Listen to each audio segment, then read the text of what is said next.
राम रामेति रामेति रमे रामे मनोरमे सहस्रनाम तातुल्यं श्रीराम नाम वरानने। सद्गुरु भगवान की जय, स्वामी जी महाराज की जय। शिवोहम। आज भगवत कृपा से हम श्रीमद् वाल्मीकि रामायण के महात्म का पहला अध्याय ले रहे हैं। 2 प्रवचन हमने पहले की भूमिका के लिए, अब हम पहला अध्याय ले रहे हैं। इस अध्याय में कलयुग की स्थिति, कलयुग में मनुष्यों के उद्धार का उपाय, रामायण का पाठ और उसकी महिमा और उसके श्रवण के लिए उत्तम काल का वर्णन किया गया है। वैसे तो इसके एक श्लोक पर 1 घंटे का प्रवचन वैसे ही दिया जा सकता था जैसे श्रीमद् भगवत गीता पे हमने दिया है, लेकिन वो बहुत ज़्यादा लंबा हो जाता, इसलिए हम एक अध्याय पर या तो 1 प्रवचन या 2 प्रवचन देंगे। श्री राम शरणं समस्त जगतां, रामं विना का गति, रामेण प्रतिहन्यते कलिमलम्, रामाय कार्यं नमः। रामात् त्रस्यति कालभीमभुजगो, रामस्य सर्वं वशे, रामे भक्तिरखण्डिता भवतु मे, राम त्वमेवाश्रय।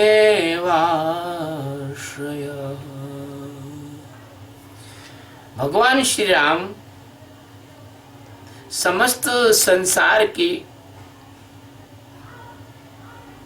शरणागति के स्थान है, शरण देने वाले हैं। भगवान श्री राम के बिना कोई दूसरी गति नहीं है। श्री राम कलयुग के समस्त दोषों को नष्ट कर देते हैं। अतः श्री रामचंद्र जी को नमस्कार करना चाहिए। श्री राम से काल रूपी भयंकर सर्प भी डरता है। जगत का सब कुछ भगवान श्री राम के वश में है। श्री राम में मेरी अखंड भक्ति रहे। हे राम, आप ही मेरे आधार हैं। अब इसमें राम शब्द की जितनी भी विभक्तियां हैं, प्रथमा, द्वितीय, तृतीया, चतुर्थी, पंचमी, षष्ठी, सप्तमी और संबोधन आदि सब इसमें एक ही श्लोक में आ गया। व्याकरण की दृष्टि से भी ये श्लोक बहुत सीखने जैसा है।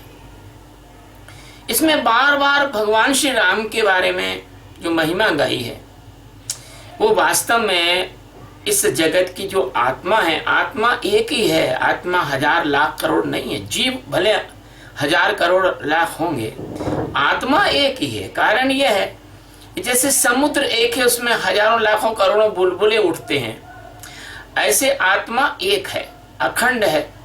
तो उसे भगवान श्री राम के रूप में निरूपित किया गया है। वो ही है सच्चिदानंद परमात्मा, और उनके बिना दूसरी गति नहीं है। आप आत्मा के अलावा कहां जाओगे? क्योंकि आत्मा तो सर्वत्र व्याप्त है। आकाश भी उसी से आधार पाता है। और कलयुग के समस्त दोषों को नष्ट कर देते हैं, तो हम सभी युगों के दोषों को नष्ट कर देते हैं। आत्मा में जागो तो माया खत्म, माया खत्म। जहां प्रकाश आया वहां अंधकार खत्म, तो दोष कहां टिकेंगे? और भगवान श्री रामचंद्र जी को नमस्कार करने का मतलब यह है कि आपके अंदर जो आत्म स्वरूप में परमात्मा बैठे हुए हैं, उनको आप सर्वाधिक महत्व दो जिंदगी में। आप उनको देते नहीं, आप माया को महत्व देते हैं। नौकरी चाकरी मकान दुकान परिवार बेकार की चिंताएं, इनको महत्व देते हैं, आप उनको नहीं देते। इससे क्या होता है, ये काल रूपी जो सर्प है ये आपको डसकर अगले जन्म में ले जाता है। यदि आप भगवान को महत्व दें तो काल रूपी सर्प की क्या ताकत है कि आपको डस ले। जैसे मारकंडे का उदाहरण है आपके सामने।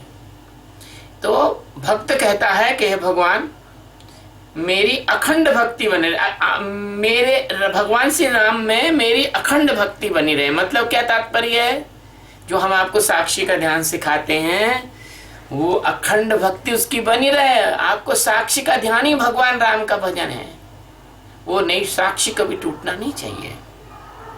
हे राम आप ही मेरे आधार हैं। हाँ, भगवान ही आधार है। अपन जब गुरु मंत्र देते हैं तो क्या कहते हैं, ओम जगदाधार, जगत के वही आधार है। चित्रकूटालयम राम मंदिरानंद मंदिरम वंदे च परमानंदम भक्तानाम अभय प्रदम। चित्रकूट में निवास करने वाले, चित्रकूटालयम। अब चित्रकूट का मतलब क्या समझा, ये आपका जो चित्त है यही चित्रकूट है। इसमें आत्मा रूपी भगवान श्री राम निवास करते हैं। भगवती लक्ष्मी, राम मिंदिरानंद, मिंदिरा मतलब इंदिरा, राम मिंदिरा इंदिरा, इंदिरा मतलब लक्ष्मी, नंद मंदिरम, और भगवती लक्ष्मी के आनंद निकेतन। मतलब ये माया तभी आनंदित होती है जब भगवान का प्रादुर्भाव आपके अंदर होता है, नहीं तो ये माया नहीं अविद्या है, ये फिर अविद्या है, विद्या नहीं है, फिर लक्ष्मी नहीं है फिर। तो उनको लक्ष्मी जी को आनंदित करने वाली, यानी आपके अंदर की जो इंद्रियां हैं वो भी, मन बुद्धि चित्त अहंकार, वो भी आनंद का झरना बन जाएंगी अगर आपको आत्मज्ञान हो गया तो। आत्मज्ञान ही भगवान राम का साक्षात्कार है और भक्तों को अभय देने वाले। अब आप जब ध्यान करेंगे तो ध्यान के बाद आपको जो भान अवस्था आ जाएगी तो आपको डर रहेगा ही नहीं किसी का। जागरण तो आगे की बात है, आत्मज्ञान तो आगे की बात है। आप तो दूसरी तीसरी अवस्था में ही संसार से निर्भय हो जाते हैं, कोई आपको डरा नहीं सकता है ना। किसी भी तरह का देहिक दैविक भौतिक कोई भी आपको ताप सता नहीं सकता है। और भगवान कैसे हैं, परमानंद स्वरूप हैं। परमानंद स्वरूप कैसा, जब आप आनंद प्राप्त होता है, आपको ध्यान करने में मस्ती आती है और उस ध्यान की प्रगाढ़ता होती है, और जब आप पूरी तरह जागते हैं तो आनंद की उत्पत्ति होती है, आनंद का उद्भव होता है। जैसे सूर्य के उदय होने पर प्रकाश का उद्भव होता है, ऐसे ही उस अवस्था को, उस मस्ती को, उस आनंद को जब जो आत्मज्ञान के साथ साथ आता है उसको कहते हैं परमानंद। तो वही परमानंद का जो स्वरूप है वो भगवान श्री राम जी हैं और मैं उनको नमस्कार करता हूँ। नमस्कार करने का मतलब ये है कि बेटा तुमको मौका मिल गया है, नमस्कार कर सकते हो। हाथ नहीं रहेंगे तो कहाँ नमस्कार कर पाओगे। मुर्दा कभी नमस्कार करता है? चेतना नहीं रहेगी तो कहाँ नमस्कार कर पाओगे। कोई कोमा में पड़ा हुआ आदमी क्या नमस्कार करता है? इसलिए धन्यवाद दो भगवान का कि तुम अभी जीवित हो और कम से कम भगवान को नमस्कार कर सकते हो। अगला श्लोक बहुत गूढ़ है, ध्यान देना है। ब्रह्म विष्णु महेशाधा यस्यांशा लोक साधकः नमामि देवं चिद्रूपं विशुद्धं परमं भजे। ये वेदांत का रहस्य इस श्लोक में है। क्या कहते हैं कि ब्रह्म विष्णु महेशाध्या यस्यांशा लोक साधक।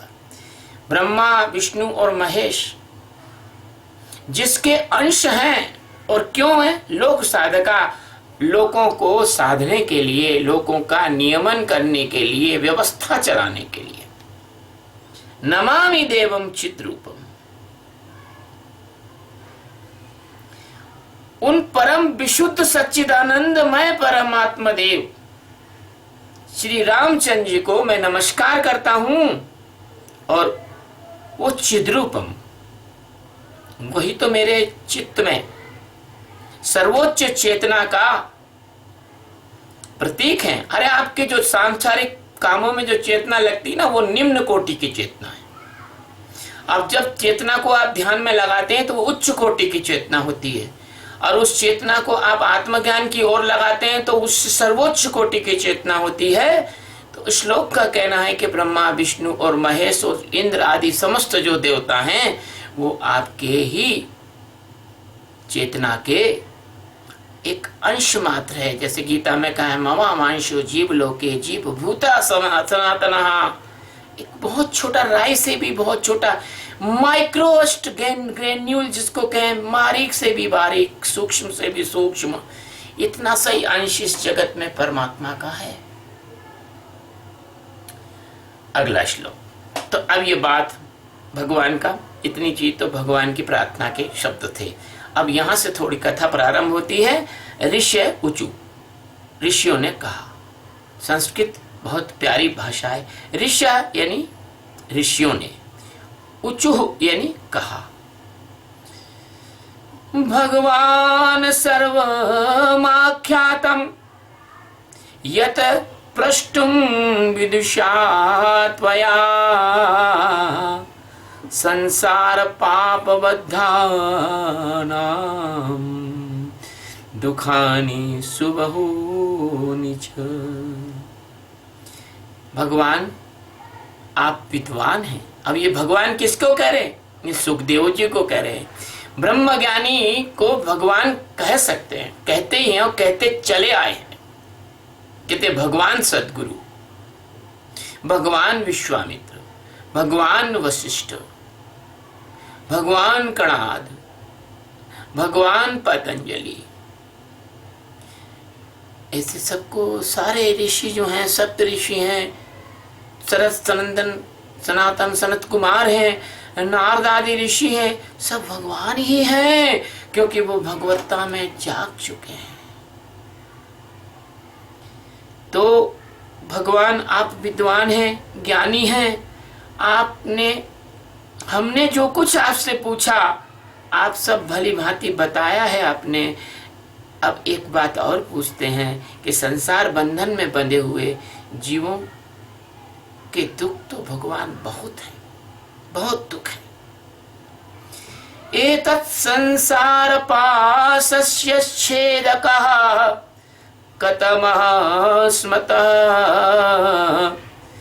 कलो वेदोक्त मार्गस्य नश्यन्तीत त्वयोदितः। इस संसार बंधन का उच्छेद करने वाला, इसको तोड़ने वाला।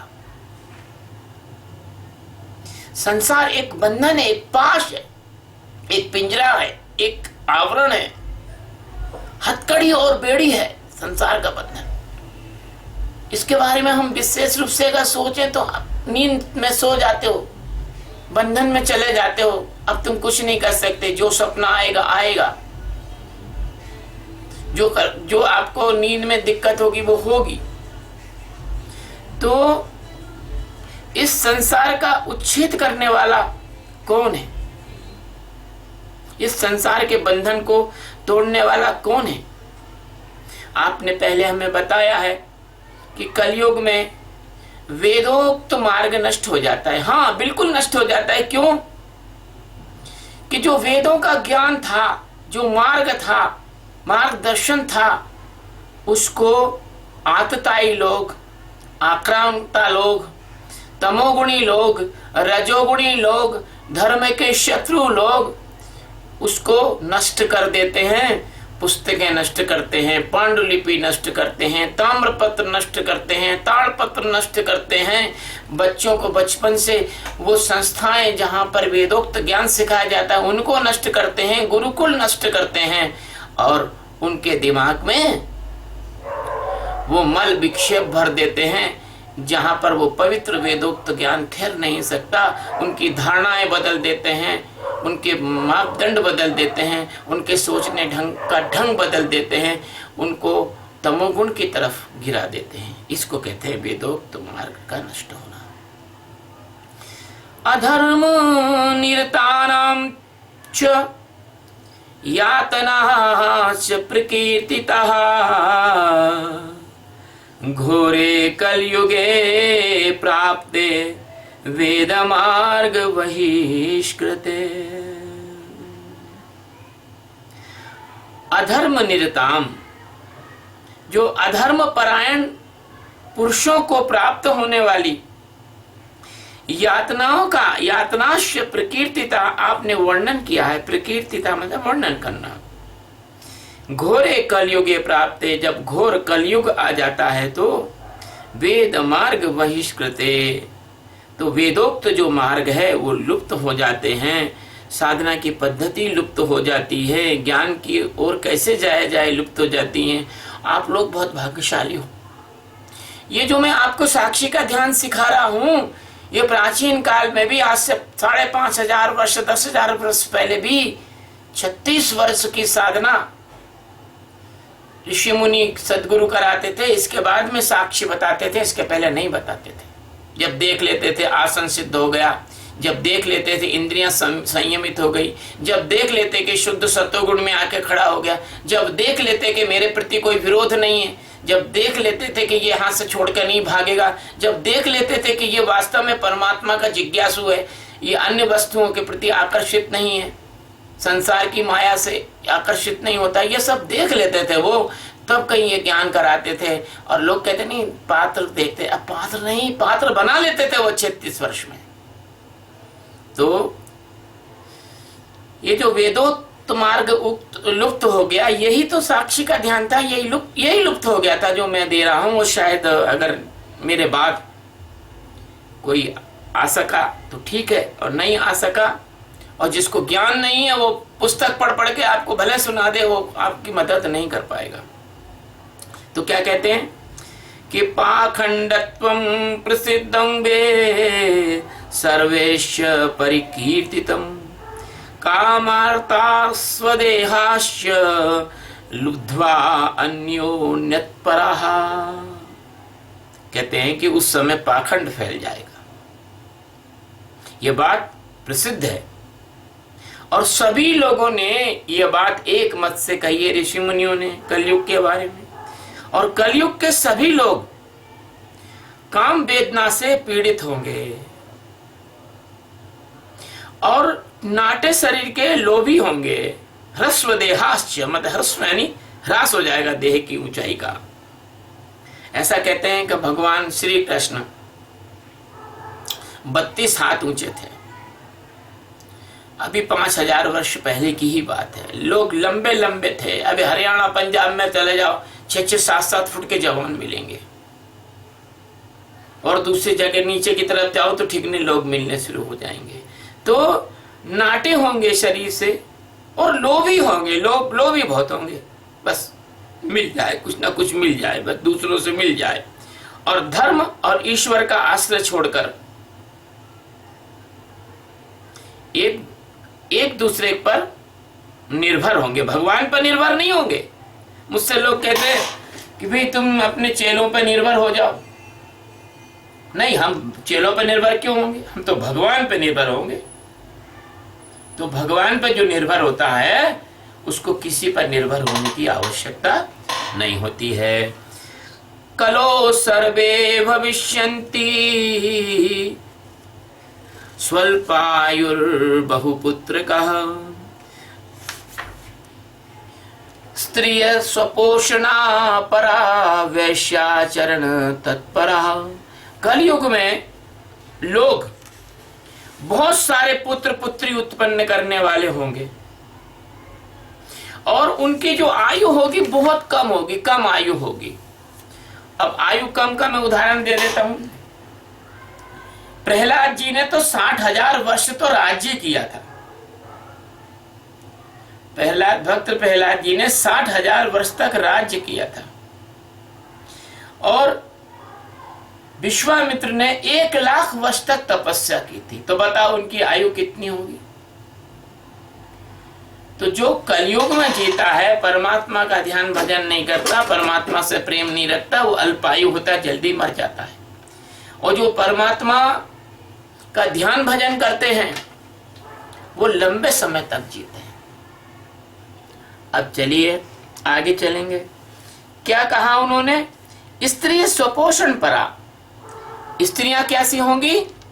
बस अपने शरीर के पोषण में तत्पर होंगी। उनका ध्यान केवल अपने शरीर का पोषण में होगा। ये खा लूं, वो खा लूं, वो पहन लूं, वो क्रीम लगा लूं, वो लिपस्टिक, वो सुंदर, वो ब्यूटी पार्लर, मतलब उसमें रहेंगी। और क्षमा चाहता हूं, ये मैं इसमें कोई संशोधन नहीं करूंगा, क्योंकि जैसा श्लोक है वैसा ही अर्थ करूंगा। वेश्याओं के समान आचरण में प्रवृत्त होंगी। स्त्रियों का आचरण कैसा होगा? जैसे वेश्याओं का आचरण है। अभी देख ही रहे हो ना आप, टिकटॉक पे अच्छे अच्छे घरों की जो बहू बेटियां हैं वो कवर मटका के डांस कर रही हैं वेश्याओं की तरह। और देखो आप शादी ब्याह अनुष्ठान किसी भी समय, तो स्त्रियों की नाच देख लो आप। कहने का तात्पर्य यह है कि हमारे जो महर्षि वाल्मीकि जी की जो रामायण है उसमें कलयुग के बारे में जो बात कही है वो यथार्थ है। आपको थोड़ी सी कड़वी इसलिए लगेगी कि आप जो है झूठी बात सुनने के आदी हो, है ना। अगला श्लोक है, दुश्शीलेषु करिष्यन्ति पुरुषेषु सदा स्पृहाम् असद्व्रता भविष्यन्ति पुरुषेषु कुलांगना। परशामृत भाषिण्यो देह संस्कार वर्जिता। कहने का मतलब यह है कि वो अपने पति की जो आज्ञा होगी उसका अनादर करेंगी और सदा दूसरों के घर आया जाया करेंगी। पति मना भी करे तो भी जाएंगी। जैसे एक गलती हुई थी सती से गलती हुई थी। भगवान के बिना आज्ञा के वो दक्ष प्रजापति के यहाँ जिद करके चली गई थी। उसका परिणाम क्या हुआ? लेकिन यहाँ पर उनको परिणाम की कोई चिंता नहीं है। दुराचारी पुरुषों से मिलने के लिए सब उनकी अभिलाषा रहेगी, है ना। उत्तम कुल की स्त्रियां भी पर पुरुषों के निकट ओछी बातें करने वाली होंगी और कठोर और असत्य बोलेंगी, झूठ बोलेंगी और ऐसा कड़वा बोलेंगी कि पति को आर पार छेद हो जाए या घर वालों। और शरीर को शुद्ध और सुसंस्कृत बनाए रखने के जो गुण होते हैं, कैसे शरीर की शुद्धि होना चाहिए, शरीर के संस्कार कैसे होना चाहिए, वो उनको पता नहीं होगा उन सद्गुणों का। बल्कि वो शरीर में ऐसे पदार्थ लगा लेंगी जो कि शुद्ध नहीं है। अभी आपको पता है जो केमिकल की क्रीम वगैरह आती हैं उसमें जानवरों के अंश, चर्बी ये रहती है और स्त्रियां बड़े शौक से उसको लगाती हैं। जो लिपस्टिक रहती है होठों पर लगाने की, उसमें भी इसी प्रकार की अशुद्ध जानवरों की शरीर के अंगों से निकाली हुई वस्तुएं होती हैं, उससे वो बनाई जाती हैं या जहरीले केमिकल होते हैं वो लगा लेंगे। तो ये तो आप देख ही रहे हो। क्यों? इसका तो इसमें जो कही गई बातें हैं वो 100% सही हैं। वाचालाश्य भविष्यन्ति कलो प्राणेन योषितः भिक्षवश्यापि मित्रादि स्नेह संबंध यंत्रितः। कलयुग में अधिकांश जो स्त्रियां होंगी वो बाचाल होंगी। बाचाल यानी जो व्यर्थ की बकवास करता है उसको बाचाल कहते हैं, परिभाषा समझ लेना। और जो भिक्षा से जीवन निर्वाह करने वाले जो सन्यासी हैं वो लालच के बस में क्या करेंगे? मित्र बना लेंगे, स्नेह संबंध बना लेंगे, किसी को मामा बनाएंगे, काका बनाएंगे, भाई बनाएंगे, बहन बनाएंगे, पुत्र पुत्री बनाएंगे, ये बना लेंगे वो। क्यों? कि उनको भिक्षा से जीवन निर्वाह नहीं करना है, उनको माल टाल खाना है। आगे का श्लोक है, अन्नोपाधि निमित्तेन शिष्यान् वग्रन्ति लोलुपः उभाभ्यामपि पाणिभ्याम शिरः कंडूयनम स्त्रियः। ये सन्यासी जो होंगे वे भोजन के लिए चिंता करेंगे, अभी क्या मिलेगा, आप है ना भोजन के लिए चिंतित होंगे। वो ये नहीं सोचेंगे कि नहीं भगवान का स्मरण करो, वो उनके आश्रय में रहो, जो मिले खा लो, ना मिले मत खाओ। लेकिन नहीं, वो चिंतित रहेंगे। उसके कारण क्या करेंगे, वो लोभ बस शिष्य बढ़ाएंगे, अपने शिष्यों का संग्रह करेंगे। मेरे ज्यादा शिष्य हो जाएं तो मेरे को भोजन की, शयन की, रहने की, आश्रम की सब व्यवस्था अच्छी हो जाएगी, तो शिष्य बढ़ाने के चक्कर में लगे रहेंगे। मैंने अपने जीवन काल में जो 8 गुरु किए हैं उनको मैंने बहुत अच्छी तरह से देखा है। वो गधों को भी दीक्षा दे देते थे, जिनको नाक पहुंचने की अकल नहीं उनको भी दीक्षा दे देते। उनको संख्या चाहिए थी, उनको गांव के गांव चाहिए थे, गांव के गांव शिष्य बनाने की अभिलाषा थी उनकी। और ऐसा कुछ संस्थाएं हैं अभी भी भारत में जो नाम दान देने के बहाने गांव के गांव लोगों का जो है ब्रेन वॉश कर देती हैं, अपने संप्रदाय में दीक्षित कर लेती हैं। तो स्त्रियां दोनों हाथों से सिर खुजलाती हुई और गृहपति की आज्ञा जानबूझकर उल्लंघन करेंगी। घर के गृहपति जो घर का मालिक है उसकी आज्ञा को नहीं मानेंगी। कुर्वन्त्यो गृह भर्ताज्ञामाज्ञाम, कुर्वन्त्यो गृह भर्ताणामाज्ञाम, मेत्यस्यन्त्य तदिन्द्रितः। देखिए इस खंड में एक बात और कही है, आप केवल स्त्री मत समझिए, आपकी स्त्री यानी आपके अंदर रहने वाली बुद्धि। ये सारी बातें आपकी बुद्धि पर भी लागू होती हैं। ये बुद्धि जो है ना आपके अंदर, आपका मन है, उसकी पत्नी है ये, उसकी स्त्री है ये, उसके विषय में भी ये एक सूक्ष्म रूप से इसको समझना। पाखंडा लापनिरता पाखंड जन संगिना, यदा द्विजा भविष्यन्ति तदा वृद्धि गतः कलिः। जब ब्राह्मण, जो तथाकथित ब्राह्मण जाति में उत्पन्न लोग पाखंडी लोगों के साथ रहकर, पाखंडी किसको कहते हैं, पाखंड, पाई मतलब मल विक्षेप, खंड मतलब उसका टुकड़ा। जो लोग मल विक्षेप जैसी बातें करते हैं, जैसे गीता में कहा है मोघ भक्षति, तो जो लोग जो हैं परमात्मा के ज्ञान से हटकर और सांसारिक बातें करते हैं, सांसारिक चालाकी सिखाते हैं, धन कैसे कमाया जाए वो सिखाते हैं। कहते हैं माता पिता निज सुत ही बुलावें और पेट भरे सोई नीति सिखावें। तो इस प्रकार से जो ब्राह्मण हैं, जो जाति से तो ब्राह्मण हैं लेकिन पाखंडी लोगों के साथ रहते हैं और पाखंड पूर्वक बातें करते हैं, जिसका ब्रह्म ज्ञान से, परमात्मा के ज्ञान से, आत्म मोक्ष से कोई संबंध नहीं है, तो तब तुम जान लेना मेरे बच्चों कि कलयुग खूब बढ़ गया है। तब ये जानना कि कलयुग खूब बढ़ गया है। अभी तो कम पाखंड है, आगे जाके और भी पाखंड होगा। अभी मैं कहता नहीं, समझ लो कितना पाखंड है। आप देख रहे हो आपके आसपास चारों तरफ। घोरे कलयुगे ब्रह्मन जनानां पाप कर्मिणां मनः शुद्धि विहीनानां निष्कृतिश्च कथम भवेत्। हे ब्राह्मण, इस प्रकार कलयुग आने पर सदा पाप परायण रहने के कारण, हमेशा पाप रहेगा तो क्या होगा, कोई मन शुद्ध होगा क्या? तब मन शुद्धि नहीं होगी, मन की शुद्धि, अंतःकरण की शुद्धि नहीं होगी। मन शुद्धि का मतलब अंतःकरण। और जब अंतःकरण की शुद्धि नहीं है तो उनकी मुक्ति कैसे होगी? अब ये जो लिखा गया है ये किसी ब्रह्मवेत्ता द्वारा अर्थ तो लिखा नहीं गया, लेकिन हम बताते हैं। अंतःकरण तो कुत्ते की टट्टी के समान है, विष्ठा के समान है। 1000 बार भी गंगा जल से धो लो तो कुत्ते की विष्ठा कभी खाने योग्य नहीं होती, अंतःकरण कभी शुद्ध नहीं होता है। ज्ञानियों की परिभाषा में अंतःकरण से अलग हटना पड़ता है और इसी को अंतःकरण की शुद्धि कहते हैं।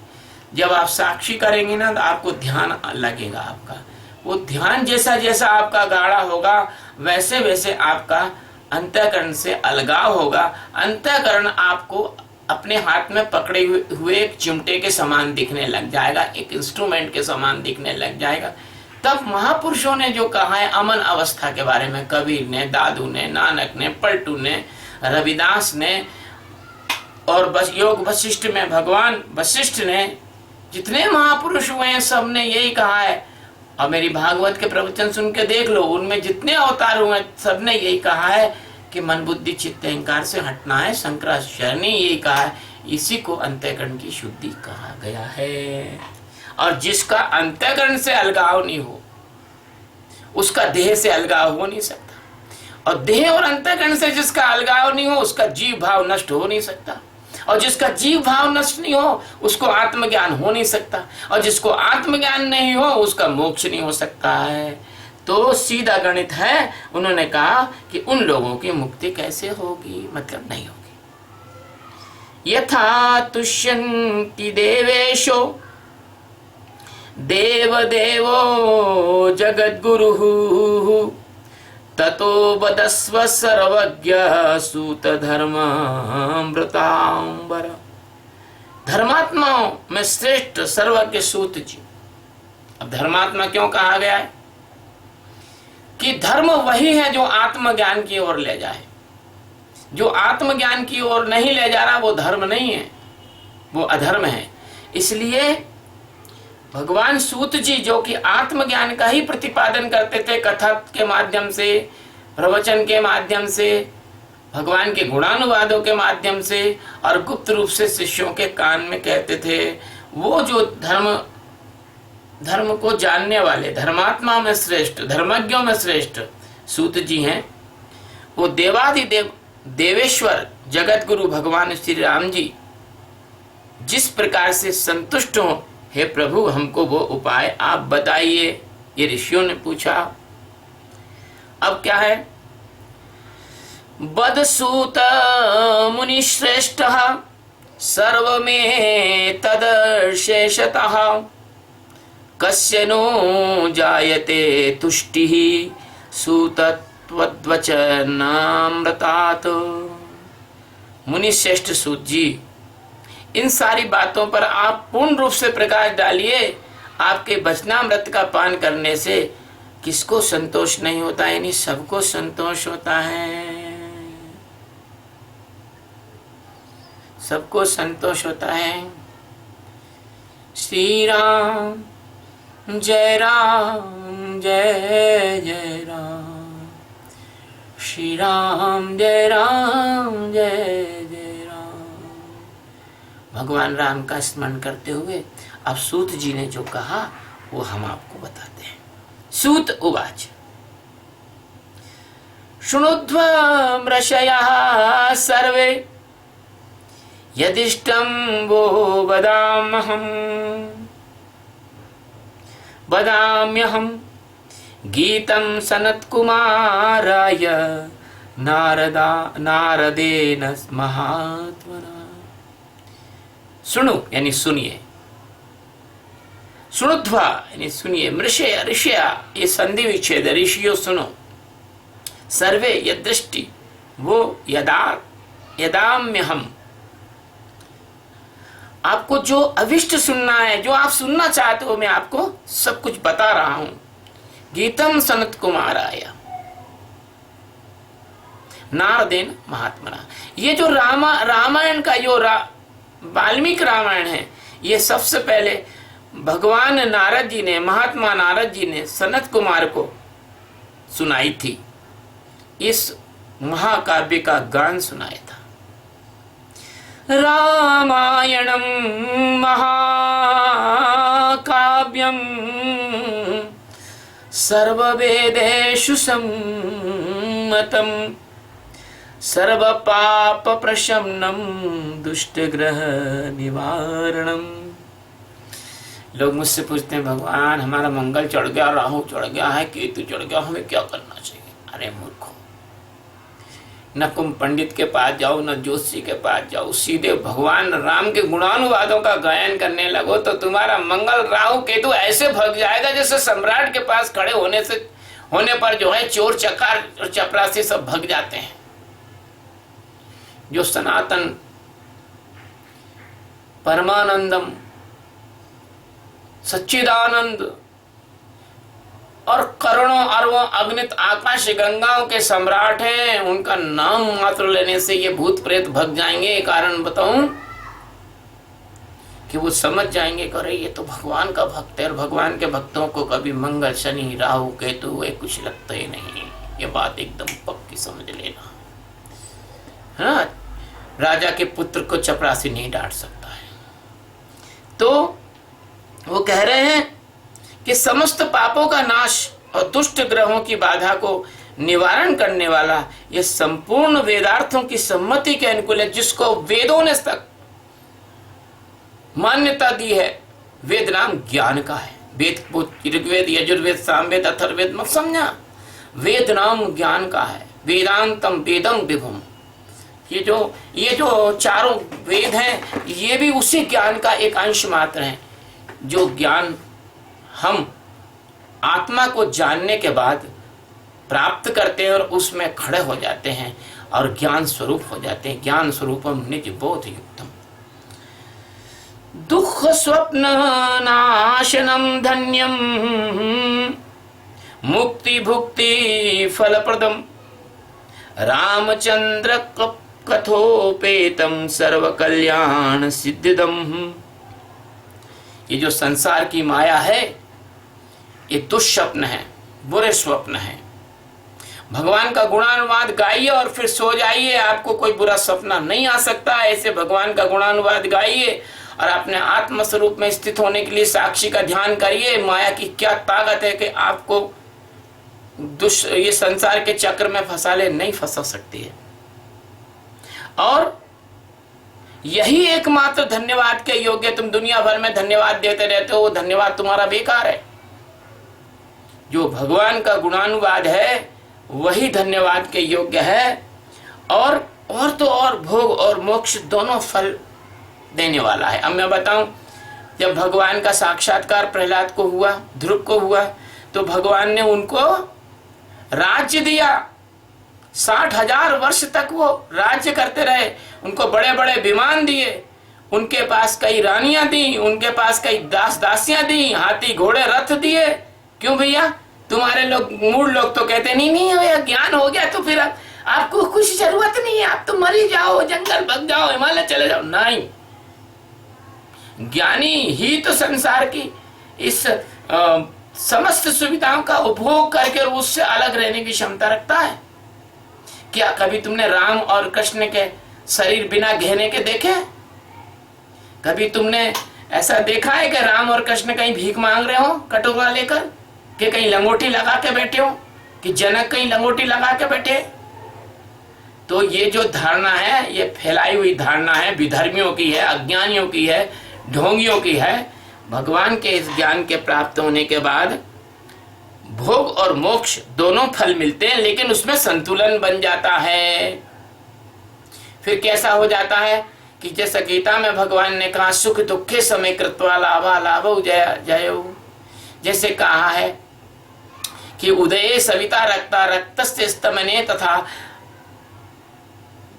संपत्ति च विपत्ति च महता अमेक रूपता। जिससे सूरज उदय होते समय भी लाल होता है, जब अस्त होता है तो भी लाल होता है। ऐसा नहीं कि अस्त होते समय काला हो जाएगा दुख के मारे।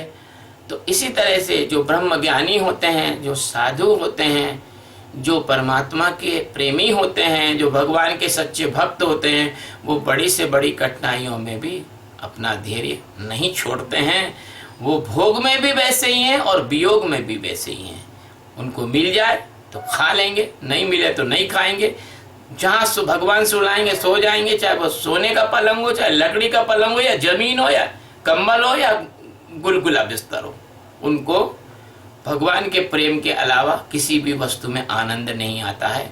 और जब उनको किसी वस्तु में आनंद नहीं आता है तो फिर वो जो भगवान आनंद देते हैं, वो तुम्हारे अनेक ब्रह्मांडों में वो आनंद तुम्हें कोई नहीं दे सकता।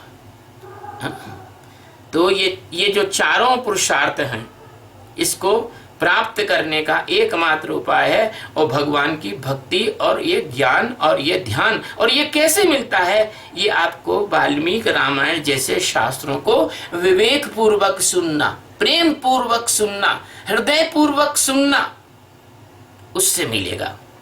तो आप लोग कैसे कहते हो कि ये जो अपूर्व काव्य है ये पुण्य फल प्रदान करने वाले की शक्ति रखता है। पुण्य का मतलब क्या है? पुण्य का मतलब यह है कि जो पवित्रता की ओर ले जाए, परमात्मा की ओर ले जाए, वो पुण्य है। और जो वहां से हटाए वो देखने में तो पुण्य है लेकिन पाप है। जैसे आप कुछ भी करो और आप स्वार्थ के कारण कर रहे हो तो वो अच्छा काम भी बुरा हो जाता है, और आप अच्छाई के लिए कर रहे हो तो जो जगत को कुछ बुरा दिख रहा है वो उसका फल बाद में जाके अच्छा होता है। तो आप लोग एकाग्र चित्त होकर शुद्धम सुसमाहिता, सुसमाहिता मतलब अच्छी तरह समाहित होकर, इसमें एकाग्र चित्त होकर सुनिए। अभी क्या कहते हैं कि महापातक युक्तो वा सर्वपातकहि श्रुत्वैतदार्शं दिव्यं हि काव्यं शुद्धिमवाप्नुयात्। अगर किसी ने महापातक भी कर दिया है, महापाप भी हो गया है उससे, और छोटे मोटे भी पाप उससे हो गए, तो ये मनुष्य जो है इसको सुनकर ऋषि प्रणीत दिव्य काव्य का श्रवण करने से शुद्ध हो जाता है, यानी सिद्धि को प्राप्त हो जाता है। अब देखिए वाल्मीकि ऋषि कितने बड़े पापी थे, उन्होंने कितनी हत्याएं, कितने लोगों को लूटा, लेकिन वो शुद्ध हुए कि नहीं हुए? ये उदाहरण है। जैसे 10,000 वर्ष से किसी कमरे में अगर अंधेरा हो और एक दीपक जला दो, 10,000 वर्ष का अंधेरा एक क्षण में गायब हो जाता है। ऐसे ही परमात्मा का प्रेम हृदय में आते ही, ज्ञान का उद्भव होते ही, संसार की माया के जितने भी स्वप्न रूपी पाप हैं सब नष्ट हो जाते हैं, सब खत्म हो जाते हैं संपूर्ण जगत में। अब क्या कहते हो कि रामायणेन वर्तन्ते सुतराम ये जगद्विताः त एव कृत्याश्च सर्वशास्त्रार्थ कोविदाः। संपूर्ण जगत के जो अगर कोई फायदा करने वाला है, साधन करने वाला है, तो वो क्या है? वो है रामायण के इस काव्य के अनुसार हम जब वर्तन करते हैं, जब हम चलते हैं, तब इस शास्त्र के जो मर्म है इसको हम समझते हैं तो हम कृतार्थ हो जाते हैं। कृतार्थ का मतलब अब कुछ नहीं करना, कर्मों से परे हो जाते हैं। कृतार्थ कहते हुए कृतार्थ हो गया, मैं तो धन्य हो गया। मतलब अब क्या बचा? कुछ नहीं बचा। माया चली गई, अविद्या चली गई, आत्मज्ञान का प्रकाश हो गया, प्रभु की भक्ति आ गई। बिना मुझे कई बात क्या था कि लोग मुझसे कहते थे, अरे आप तो ज्ञानी हो, आप भगवान राम और कृष्ण और इनकी भक्ति की बात क्यों करते हो? मैंने कहा भैया एक बात बताओ, बिना भक्ति के ज्ञान किसी काम का नहीं है। जैसे बिना प्रेम के तुम किसी से भी संबंध रखो, उन संबंधों में प्रेम नहीं तो वो किसी काम के नहीं। जैसे बिना चिकनाहट के पहिया नहीं चलता, और बिना घी के रोटी खाने में आनंद नहीं आता, इसी तरह से बिना भक्ति के ज्ञान किसी भी काम का नहीं है। इसलिए भक्ति और ज्ञान दो पंख कहे हैं भगवान के तरफ जाने के। धर्मार्थ काम मोक्षाणाम साधनम च द्विजोत्तमः श्रोतव्यम च सदा भक्त्या रामायण परामृतम्। हे प्रिय वर भक्तों, रामायण धर्म अर्थ काम और मोक्ष का साधन और परम अमृत स्वरूप है। देखिए अमृत तो केवल तुम्हारे इस शरीर को अमर कर सकता है, लेकिन अमृत में वो ताकत नहीं है कि तुम्हें मोक्ष दे दे या तुम्हें जन्म और मरण से मुक्त कर दे, उसमें वो ताकत नहीं है। इसलिए इसमें एक परम शब्द को जोड़ा है, परम अमृत। और सदा भक्ति भाव से हमें उसका श्रवण करना चाहिए। जितने महापुरुष हैं सबने भगवान से भक्ति मांगी है किसी ने ये नहीं कहा कि ज्ञान दे दो, क्योंकि उनको मालूम है भक्ति होगी तो ज्ञान तो आ ही जाएगा। भगवान हनुमान जी ने भी यही कहा कि अभी चल भक्ति मुझे दो। विभीषण ने यही कहा कि मुझे भक्ति दो। शबरी ने भी यही कहा कि मुझे भक्ति दो। तो देखो भक्ति जो है अगर हो तो भक्ति में ही सब कुछ समाहित हो जाता है। भक्ति में ज्ञान है, प्रेम है, आनंद है, मस्ती है, सब कुछ भक्ति के अंदर है। तो क्या कहते हैं कि पुरार्जितानि पापानि नाशमायान्ति यस्य वे रामायणे महाप्रीतिस्तस्य वे भवति ध्रुवम्। जिस मनुष्य के पुराने जन्मों के पाप नष्ट हो गए हों और जिस व्यक्ति के अंदर जब पाप नष्ट होते हैं तो उसको भगवान के प्रति प्रेम आता है उसके अंदर, नहीं तो नहीं आता। अगर तुम पूरे शरीर में बदबू मार रहे हो तो तुम राजा से मिलने नहीं जा सकते हो। तुम पहले स्नान करोगे, शुद्ध होगे, अच्छे कपड़े पहनोगे, फिर राजा के दरबार में जाओगे। मंदिर भी नहीं जाते हैं लोग इस गंदी अवस्था में। तो ये पाप जो है वो गंदगी है और पुराने कई जन्मों से न चाहते भी तुम्हारे चित्त में संस्कार के रूप में ये मौजूद रहते हैं। तो जब ये पाप नष्ट हो जाते हैं तो हमारे अंदर भगवान की भक्ति, भगवान के प्रति रुचि, भगवान का गुणानुवाद सुनने, रामायण आदि को सुनने का भाव जागता है। उसी रामायण के उसे कोई रामायण से प्रेम होता है और ये निश्चित बात है। अभी हम रामायण सुना है और जो जिसके पाप नष्ट नहीं है वो कहेगा भगवान ये स्वामी जी कितना लंबा चौड़ा सुना रहे हैं, अब ये कब बंद होंगे, हमको तो जाना है। तो ये समझ लो कि अगर ये भाव आ गया तो अभी आपके अंदर रामायण सुनने की कोई प्रीति नहीं है। रामायणे वर्तमाने पाप पाशे नयंतितः अनादत्य असद्गाथा सक्त बुद्धि प्रवर्तते। जो पाप के बंधन में जकड़ा हुआ है वह रामायण की कथा आरंभ होने पर ही उसकी अवहेलना कर देगा, उसको इग्नोर कर देगा और दूसरी निम्न कोटि की जो माया की बातें हैं उनमें जाके फंस जाएगा। अब आप समझते हैं अच्छी तरह से निम्न कोटि की बातें क्या है कि अपने परिवार, संसार, नौकरी, चाकरी, इसकी उसकी चिंता में उसके काम में चला जाएगा, कथा सुनना छोड़ देगा। उन असत गाथाओं में और ऐसी ऐसी बातें, ऐसी ऐसी कहानी सुनेगा वो जो कि सत्य नहीं है, गपोड़ेबाजी है, लेकिन उसमें उसको आनंद आएगा और उसकी बुद्धि उसमें आसक्त हो जाएगी और वो क्या करेगा, उन्हीं कपोड़ेबाजी, उन्हीं कथाओं में सुन सुन के उनके हिसाब से आचरण करने लग जाएगा, बर्ताव करने लग जाएगा। जैसे ढोंगी ढांगी लोग भक्तों को लंबी चौड़ी कथाएं सुनाते हैं, काल्पनिक कथाएं सुनाते हैं और उनका जो चित्त है वो परमात्मा से हटाकर संसार में लगा देते हैं। तो ये कथा है कि व्यथा है? ये तो पतन की ओर ले जा रहे हैं। रामायणम नाम परम तु काव्यम,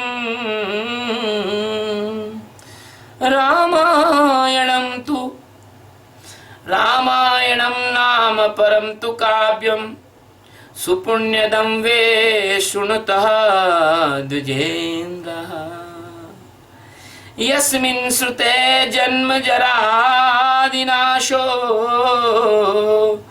भवत्यदोषः स नरो अच्युतः स्यादः।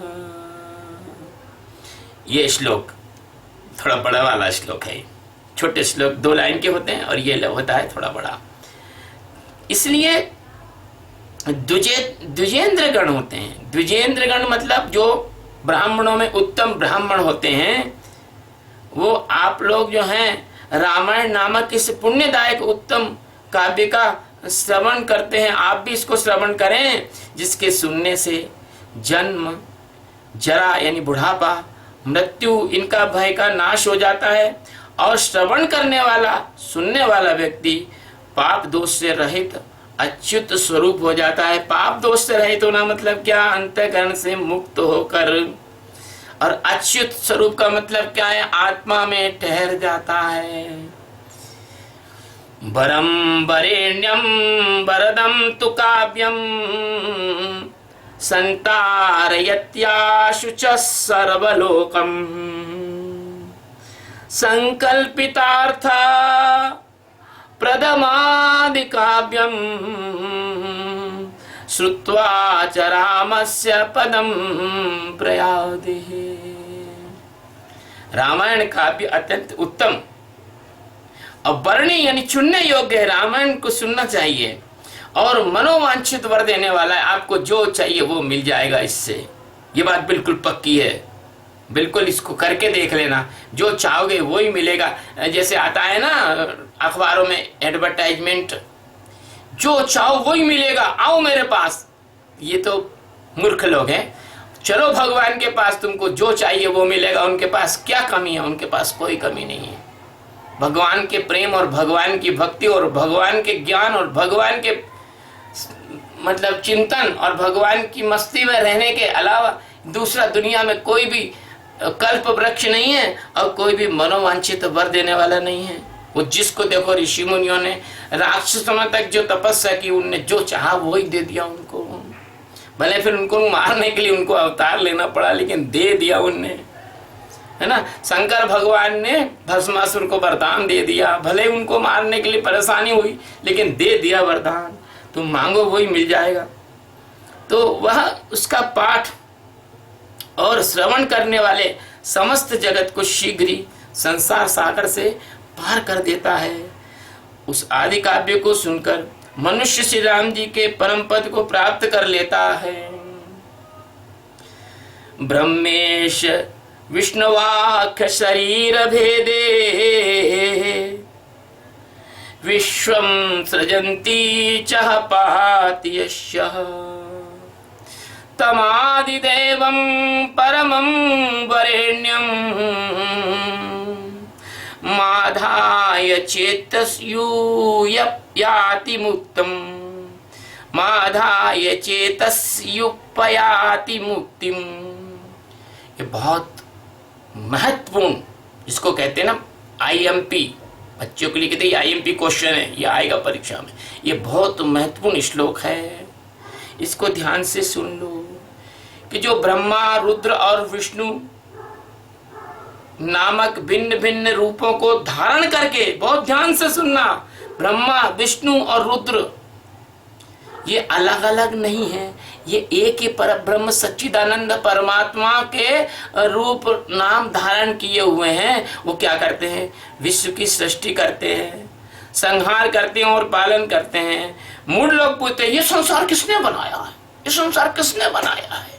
अरे बुद्धि के गुलाम, तुझे क्या पता है कि संसार को बनाने वाला भी एक है, संसार को पालने वाला भी एक है और संसार को मिटाकर दोबारा बनाने वाला भी एक है ना। तो उस आदिदेव परमोत्कृष्ट सबसे ऊपर, उसके बाद कुछ भी नहीं बचा, उस परमात्मा श्री रामचंद्र जी को अपने हृदय मंदिर में स्थापित करो तो मनुष्य को मोक्ष हो जाता है, मनुष्य का बिल्कुल मोक्ष हो जाता है। अब ये दूसरा भी श्लोक इतना ही इंपॉर्टेंट है जो भी मैं बोल रहा हूं। यो नाम जात्यादि विकल्पहीनः परावराणां परमः परस्यात् वेदांत वेद्यं स्वरुचा प्रकाशः सवीक्ष्यते सर्वपुराण वेदे। ये मेरे जिज्ञासुओं के लिए बहुत समझने जैसा श्लोक है। जो नाम और जाति आदि विकल्पों से रहित, यो नाम जाति आदि विकल्पहीन। अब देखिए, समझाओ इन कलयुगी मूढ़ों को। ये कहते हैं कि जाति जो है बना दी है और भगवान ऐसे हैं और भगवान झूठे हैं और फलाना। वाल्मीकि रामायण कह रही है, वाल्मीकि रामायण जाति का खंडन कर रही है। बताइए, वो कह रहे हैं कि जो नाम जाति आदि विकल्पों से रहित है, ये तुम्हारे नाम और जाति विकल्प ये परमात्मा में नहीं टिकते, जिज्ञासु में नहीं टिकते, साधक में नहीं टिकते, ध्यान जिसका परिपक्व हो गया है वो अपना जाति का अहंकार, जाति के गुण, उसके डीएनए के वो लक्षण है वो खत्म ही हो जाते हैं। वो सिर्फ ब्रह्म का डीएनए हो जाता है उसका। यो नाम जात्यादि विकल्पहीना, जो नाम जाति के विकल्प से हीन है, रहित है। परावराणाम परम परस्यात्, वो कैसा है? कार्य कारण से परे। कार्य ना तो उसमें उसको जो कर्म का बंधन होता है और न कर्म जिसके कारण होते हैं उसका बंधन होता है, उससे परे होता है। सर्वोत्कृष्ट, सबसे ऊपर, सबसे श्रेष्ठ, सबसे अच्छा। वेदांत, और सर्वोत्कृष्ट परस्यात्, सबसे ऊंचा। अब आगे क्या बहुत महत्वपूर्ण शब्द है, वेदांत वेद्यम। ये वेदांत वेद्यम सुंदरकांड में भी आया है। वेदांतम वेद्यम विभुम, और यहां पर भी आया है। अगर देखा जाए तो जो केंद्रीय ज्ञान तत्व है वो सारे शास्त्रों में एक ही है, सारे शास्त्रों में एक है। वेदांत वेद्यम वेद्य स्वरुचा प्रकाशः सवीक्षते सर्व पुराण वेदे। वो जानने में कैसे आता है? वो वेदांत के द्वारा जानने में आता है, इसमें भी लिखा है, ऐसा नहीं। और मैं भी कह रहा हूं, और कई सालों से, 25 साल से कह रहा हूं ये बात। और कैसा है? स्वयं प्रकाशित है, अपने आप प्रकाशित होता है। तुम्हारी ताकत नहीं है कि उसको प्रकाशित कर दो, उसको जान जाओ, नहीं। वो जब भी जाना है, जिस जाने सुता है जनाई, जाना तो तुम्हें हो जाए। वो जिसको चाहता है उसी को जन्माता है। हर कोई नहीं जान सकता,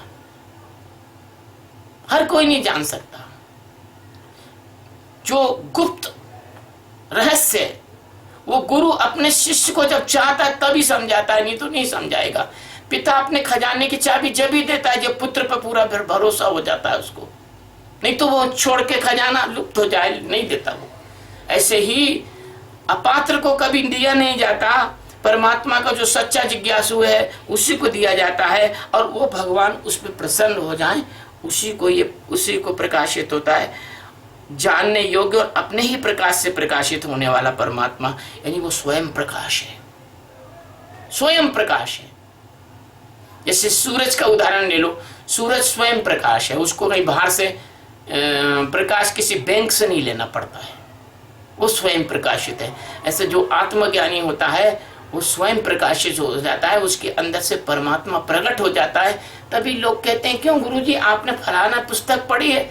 मैंने कहा पढ़ी तो नहीं है, लेकिन अगर उस पर हम बोलेंगे तो हमको पता लग जाएगा कि उसमें क्या बोलना है, कैसा बोलना है, क्योंकि वो स्वयं प्रकाशित है। आत्मज्ञान होने के बाद सारे वेद शास्त्र, उपनिषद, पुराण, ब्राह्मण ग्रंथ, स्मृति, श्रुतियां, सभी कुछ उस ब्रह्मवेत्ता के मुंह से ऐसे निसृत होती है जैसे हिमालय में किसी झरने में से जल निकल रहा हो। जैसे नारद आदि ऋषि, मार्कंडेय ऋषि, लोमशादि ऋषि सदैव ब्रह्म वक्ता थे, ब्रह्म के अलावा कुछ अन्य बात नहीं बोलते थे। ऐसे ब्रह्म ज्ञानी के मुंह से भगवान ऐसे ही प्रकाशित होते हैं जिससे सूरज स्वयं प्रकाशित है। और समस्त वेदों और पुराणों के द्वारा, वो समस्त वेद और पुराण जो हैं वो भी मदद करते हैं, क्योंकि अगर तुमको कोई ब्रह्मवेत्ता सदगुरु नहीं मिला है, तुम वेद और पुराण पढ़ रहे हो, तो वो उनके जो सारे अंश है, जब सदगुरु मिलेगा तो तुम्हें उन अंशों का कहते हैं कि कंफर्मेशन टेस्ट हो जाएगा। वो जो अंश है वो तुमको सत्य प्रतीत होने लग जाए। हाँ, ये गुरु जी कह रहे, ये तो हमने पढ़ा था, उस उपनिषद में पढ़ा था, ये तो हमने तैतरीय उपनिषद में पढ़ा था, ये तो हमने कठोपनिषद में पढ़ा था, ये तो हमने योग वशिष्ठ में पढ़ा था। तो समस्त वेद और पुराण के द्वारा उसका साक्षात्कार होता है। और रामायण के अनुशीलन से भी उसी की प्राप्ति होती है, क्योंकि रामायण ये वाल्मीकि रामायण है, ये भी समस्त वेद पुराण और शास्त्र उपनिषद सभी का इसमें समावेश है। सभी को का इसमें, जैसे आयुर्वेदाचार्य वो देते हैं ना, भावना देते हैं ना रस की किसी औषधि में, ऐसी इसमें सबकी भावना दी हुई है, सबका एस्ट्रक्ट है इसमें। अब ये बता रहे हैं कि इसको कब पाठ करना चाहिए, क्या करना चाहिए। ऊर्जे माघे सिते पक्षे चैत्रे च द्विज सप्तमः नवाग्ना खलु श्रोतव्यम रामायण कथामृतम। कार्तिक मास माघ और चैत्र मास के शुक्ल पक्ष में 9 दिनों में रामायण अमृत रूपी कथा का श्रवण करना चाहिए। ये कब कहा गया था? ये हजारों वर्ष पहले कहा गया था, जब व्यक्ति की बुद्धि इतनी तीक्ष्ण थी कि संस्कृत उसकी खुद की मातृभाषा थी और फटाफट श्लोक बोलते थे तो वो समझते चले जाते थे। तो जो है 9 दिनों में रामायण को भी समझ लेते, सुन भी लेते थे। लेकिन आप लोगों के बस की बात ये नहीं है। क्यों नहीं है आप लोगों के बस की बात? क्योंकि आप संस्कृत जानते नहीं, संस्कृत का एक श्लोक भी आप समझते नहीं। आपको व्याख्या करने के लिए एक अध्याय रोज ही आपके लिए ठीक है। तो इत्येवं शृणुयादयस्तु श्री रामचरितम शुभम सर्वान् कामान् वाप्नोति परत्रामुत्र चोत्तमाम्। जो इस प्रकार श्री रामचंद्र जी के मंगलमय चरित्र का श्रवण करता है वह इस श्लोक में और परलोक में समस्त उत्तम कामनाओं को प्राप्त कर लेता है। ये भगवान चॉकलेट बिस्कुट गोली दे रहे हैं आपको कि भैया तुम कम से कम इसी लालच से भगवान का भजन कर लो, सुन लो। जैसे हम बच्चों को कहते हैं ये पाठ याद कर लो, तुमको आज चॉकलेट दिलवाएंगे। ऐसे ही तुम चूंकि संसारी हो और संसार के आकर्षण में फंसे हुए जीव हो, इसलिए तुमको इस संसार के कीचड़ से निकालने के लिए ये दिया जाता है। लेकिन ये सत्य भी है, जब तुम परमात्मा के मार्ग में बढ़ोगे तो तुम्हें किसी चीज की कोई कमी तो रहने वाली नहीं, और रहेगी भी तो तुम उससे कमी तुमको अखरेगी नहीं, दुख नहीं देगी। त्रिसप्त कुल संयुक्ताम सर्व पाप विवर्जितः प्रयाति राम भवनम यत्र गत्वा च शोचते। वो समस्त पापों से मुक्त हो जाता है और 21 पीढ़ियों के साथ श्री रामचंद्र जी के उस परम धाम को चला जाता है, जहां जाकर मनुष्य को कभी शोक नहीं करना पड़ता। ये बहुत रहस्य की बात है बच्चों। 21 पीढ़ी कैसे तरती है इसका रहस्य मैं आपको फिर कभी सुनाऊंगा, लेकिन संक्षेप में बता देता हूं कि जब तुम बहुत करोड़पति अरबपति हो जाते हो तो तुम्हारे जो गरीब रिश्तेदार हैं उनको तुम थोड़ा थोड़ा देकर कम से कम गरीबी में से निकाल लेते हो। ऐसे ही जब व्यक्ति को ज्ञान हो जाता है, आत्मज्ञान हो जाता है, तो उसके कुल में जो जिज्ञासु आत्माएं अन्य अन्य स्थानों में जन्म ले ली हैं, उन आत्माओं के कल्याण के लिए भी भगवान उनको सद्गुरु की प्राप्ति करा देते हैं। उसके एक व्यक्ति की कमाई के कारण भगवान 21 पीढ़ी तक द्रवित हो जाते हैं। ये इसका रहस्य है। और श्री रामचंद्र जी के उस परम धाम को चला जाता है, वहां जाकर मनुष्य को कभी शोक नहीं करना पड़ता। शोक का तो कोई सवाल ही नहीं है ना। थोड़ा सा धैर्य धारण कर लो। अब थोड़े से श्लोक इसके बचे हुए। चैत्रे माघे कार्तिके च सिते पक्षे च वाचयेत् नवाहत्सु महापुण्यम श्रोतव्यम च प्रयत्नतः। चैत्र मास और कार्तिक के शुक्ल पक्ष में परम पुण्यमय रामायण का कथा का 9वां पारायण करना चाहिए। 9 दिन में रामायण को समाप्त करना चाहिए। चैत्र माघ और कार्तिक में ये नवरात्रि आती है ना। और एक गुप्त नवरात्रि रहती है, 2 प्रकट नवरात्रि रहती है। उसी का संकेत इसमें दे रहे हैं ना। 9 दिनों तक इसको अगर पाठ नहीं कर सकते तो सुनना चाहिए। और अब तो बहुत अच्छी बात है, आप YouTube पर खोलकर इसको खूब सुन सकेंगे। रामायण आदि काव्यम स्वर्ग मोक्ष प्रदायकम तस्मात् घोरे कलयुगे सर्वधर्म बहिष्कृते नवर्विदिने श्रोतव्यम रामायण कथामृतम। रामायण जो है वो आदि काव्य है। रामायण आदि काव्यम, रामायण आदि काव्य। इसके पहले कोई काव्य नहीं हुआ। जो वेद हुए, उपनिषद हुए, वो काव्य नहीं है। उनमें जो है कोई गा नहीं सकते आप उनको, जैसे इसके श्लोकों को गा सकते हैं, है ना। और रामायण जो आदि काव्य, काव्य का मतलब होता है, काव्य मतलब ये एक सुव्यवस्थित रचना है। अब वेदों की कंडिका कोई लेंगे तो कोई कंडिका की मात्राएं अलग है, किसी की मात्रा अलग है। उपनिषदों के सूत्र लेंगे तो उनमें अलग अलग तरीके के सूत्र हैं। कोई 1 ही लाइन का सूत्र है, तो कोई 1.5 लाइन का सूत्र है, तो कोई 2 लाइन का सूत्र है, कोई 6 लाइन का सूत्र है। इस प्रकार के सूत्र हैं। लेकिन इसमें ऐसा नहीं है। तो ये आदि काव्य है, ये स्वर्ग और मोक्ष दोनों देने वाला है। अतः संपूर्ण धर्मों से रहित घोर कलयुग आने पर भी यदि 9 दिन तक इस रामायण की कथा, अमृतमयी कथा का श्रवण कोई कर ले तो क्या होगा? राम नाम पराये तु घोरे कलयुगे द्विजहा। तो जो ब्राह्मण, जो दूसरे लोग भयंकर कलिकाल में परेशान हो रहे हैं, जन्म मरण से परेशान हो रहे हैं, सांसारिक दुख व्याधियों से परेशान हो रहे हैं, वो इस कलिकाल में भगवान राम का आश्रय यदि ले लेते हैं तो वो कृतार्थ हो जाते हैं, मतलब धन्य हो जाते हैं, कृतार्थ हो जाते हैं। त एव कृतकृत्याश्च न कलिवार्धयते हितान्, उनको कलयुग कोई बाधा नहीं पहुंचाता।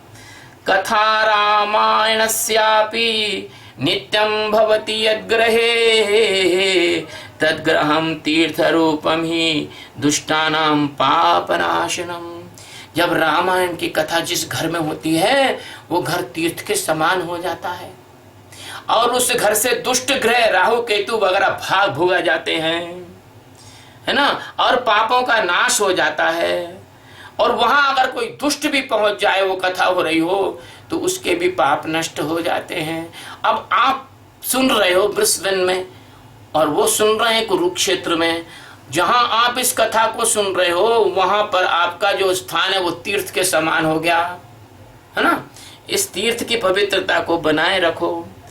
तावत पापानि देहस्मिन् निवसन्ति तपोधनः यावन् श्रूयते सम्यक श्रीमद् रामायणम नरेः। तपोधनो ऋषियों से कह रहे हैं, वो सूत जी कह रहे हैं ऋषियों से, तपोधनो तुम्हारे पास तप का बहुत धन है, धनवान हो तुम तप से। इस शरीर में तभी तक पाप रहते हैं जब तक मनुष्य श्री रामायण की कथा भली भांति श्रवण नहीं करता। आज सुन लिया, हो गया, पाप नष्ट हो जाते हैं उसके। दुर्लभेव कथा लोके श्रीमद् रामायणोद्वा कोटि जन्म समुत्थेन पुण्येनैव तु लभ्यते। भैया ये जो रामायण है, इसकी जो कथा है वो संसार में दुर्लभ है। जब करोड़ों जन्मों के पुण्यों का उदय होता है तभी उसकी प्राप्ति होती है। मुझे क्षमा करना भाई साहब, ये जो कथावाचक पैसे के आकर्षण से कथाएं कहते हैं, इनके सुनने से आपको कोई लाभ नहीं होने वाला। जो ब्रह्मवेत्ता कथा कहेगा उसको सुनने से लाभ होगा। अगर कारतूस को किसी को फेंक कर मारो तो वो नहीं मरेगा, अगर बंदूक में रख के मारो तो मरेगा। तो ब्रह्मवेत्ता के मुंह से निकली हुई जो वाणी होती है वही केवल प्रभावी होती है, क्योंकि वो जो है ना लोभी होता है, ना लालची होता है, ना कामी होता है, ना क्रोधी होता है, उसको कोई मतलब नहीं। वो किसी लालच के बस आपको कथा नहीं सुनाता है। इसलिए तो कुछ कथावाचक अपने स्तर से भटक जाते हैं और फिर संसार में भी उनकी जो है दुर्गति हो जाती है। ऊर्जे माघे सिते पक्षे चैत्रे च द्विज सप्तमः यस्य श्रवण मात्रेण सौदासो अपि विमोचितः। एक बात और ध्यान में आई, हजारों ऋषि बैठे हुए थे, क्यों सूत जी से कहा कि आप ही सुनाओ? वो भी तो सुना सकते थे, उनमें से कोई भी सुना सकता था, लेकिन सूत जी सर्वोत्कृष्ट उनमें ब्रह्म ज्ञानी संत थे, इसलिए उनसे कहा कि आप सुनाइए। इसलिए रामायण की जो कथा है वो केवल ब्रह्म ज्ञानी को ही सुनाने का अधिकार है। इन्होंने कथावाचक शब्द को बड़ा नीचा बना दिया, क्योंकि व्यवसाय करने लगे, कथा का धंधा करने लगे। कहते हैं कि श्रेष्ठ ब्राह्मणों, कार्तिक माघ और चैत्र शुक्ल में पक्ष में रामायण के श्रवण मात्र से राक्षस भावात्पन्न, जो राक्षस भाव में चला गया था सौदास नाम का, वो शाप मुक्त हो गए थे। अब सबको ब्राह्मण क्यों कह रहे हैं? वो इतने सारे लाखों ऋषियों में सभी ब्राह्मण तो थे नहीं, ब्राह्मण जाति के भी नहीं थे। इस जो ब्रह्म की ओर चलता है वो ब्राह्मण हो जाता है। जो ब्रह्म के भाव में निमज्जित हो जाता है वो ब्राह्मण हो जाता है। जैसे कोई आग में जूता भी डाल दो तो वो जूता नहीं रहता, वो आग हो जाता है। ऐसे भगवान का गुणानुवाद और भगवान के प्रेम में जो डूबता है उसकी जाति पाति कुछ नहीं रहती। हरि को भजे सो हरि को होई, जाति पाति पूछे न कोई। गौतम शापतः प्राप्तः सौदासो राक्षसी तनुं रामायण प्रभावेन विमुक्तुं प्राप्यवान पुनः। सौदास ने महर्षि गौतम के श्राप से राक्षस शरीर प्राप्त किया, कुछ गलती की और उन्होंने श्राप दे दिया। वे रामायण के प्रभाव से पुनः उसी श्राप से मुक्त होकर राक्षस से फिर दोबारा अपने उसी रूप में आ गए।